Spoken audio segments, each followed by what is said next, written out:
Sidang kasus korupsi timah yang melibatkan Harvey Muiz, suami dari artis Sandra Dewi, kembali digelar di Pengadilan Tipikor Jakarta, Senin, 23 Desember 2024. Agenda sidang kali ini adalah pembacaan vonis kepada terdakwa Harvey Muiz, Suparta dan Reza Andriansyah. Harvey dijatuhi hukuman 6 tahun 6 bulan dan denda sebesar 1 miliar rupiah subsidiar 6 bulan penjara. Vonis yang dijatuhkan jauh lebih ringan dari tuntutan JPU yang menuntut 12 tahun penjara. Atas vonis ini, Harvey dan tim kuasa hukumnya menyatakan untuk pikir-pikir dalam waktu 7 hari. Bahwa PT Timah Tbk dan PT RBT bukan penambang ilegal. Keduanya memiliki IUP dan IUJP. Pihak yang melakukan penambangan ilegal adalah masyarakat yang jumlahnya ribuan orang. Menimbang bahwa berdasarkan fakta tersebut, sehingga Majelis Hakim berpendapat tuntutan pidana penjara yang diajukan penuntut terhadap terdakwa Harvey Muiz, kemudian terdakwa Suparta dan terdakwa Reza Andriansyah terlalu tinggi dan harus dikurangi.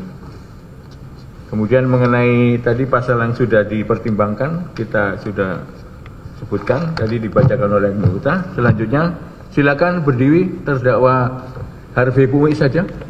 Ya, nanti selanjutnya nanti Bapak. Mengadili, 1. Menyatakan terdakwa Harvey Muiz terbukti secara sah dan meyakinkan bersalah melakukan tindak pidana korupsi yang dilakukan secara bersama-sama dan melakukan tindak pidana pencucian uang yang dilakukan secara bersama-sama sebagaimana dalam dakwaan ke-1 primer dan dakwaan ke-2 primer. 2. Menjatuhkan pidana kepada terdakwa dengan pidana penjara selama 6 tahun dan 6 bulan dan denda sebesar 1 miliar rupiah dengan ketentuan apabila denda tersebut tidak dibayar akan diganti dengan pidana kurungan selama 6 bulan. Menghukum terdakwa untuk membayar uang pengganti kerugian keuangan negara sebesar 210 miliar rupiah dengan ketentuan jika terpidana tidak membayar uang pengganti selama paling lama 1 tahun setelah putusan pengadilan memperoleh kekuatan hukum tetap, maka harta bendanya dapat disita oleh jaksa dan dilelang untuk menutupi uang pengganti tersebut, dan apabila terpidana tidak mempunyai harta benda yang mencukupi untuk membayar uang pengganti tersebut, maka diganti dengan pidana penjara selama 2 tahun.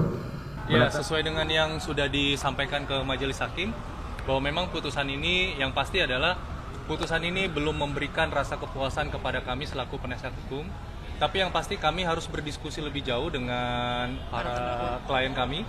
Makanya kami memutuskan untuk pikir-pikir terlebih dahulu, dan ini ada waktu 7 hari.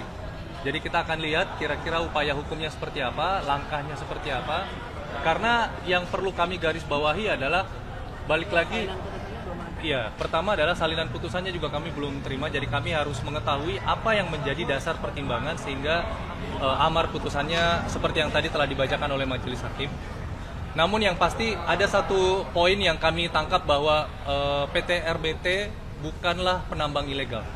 Namun yang perlu kami garis bawahi lebih jauh adalah yang dimaksud dengan penambang ilegal di sini adalah masyarakat. Ini yang juga kami akan coba diskusikan lebih jauh. Sejauh mana kategori ilegal yang dimaksud, makanya kita akan lihat di pertimbangan. Dan yang terakhir adalah kita berbicara soal harta. Kalau semua harta ini disita, yang mana telah kita sampaikan bahwa banyak harta-harta yang bukan atas nama terdakwa maupun atas nama orang lain, termasuk misalnya harta atas nama Sandra Dewi yang sudah melakukan pisah harta dengan suaminya, ini juga akan kami lihat pertimbangannya seperti apa. Karena upaya hukum itu disediakan oleh peraturan perundang-undangan, apakah nanti kita akan mengajukan keberatan terhadap harta tersebut atau tidak.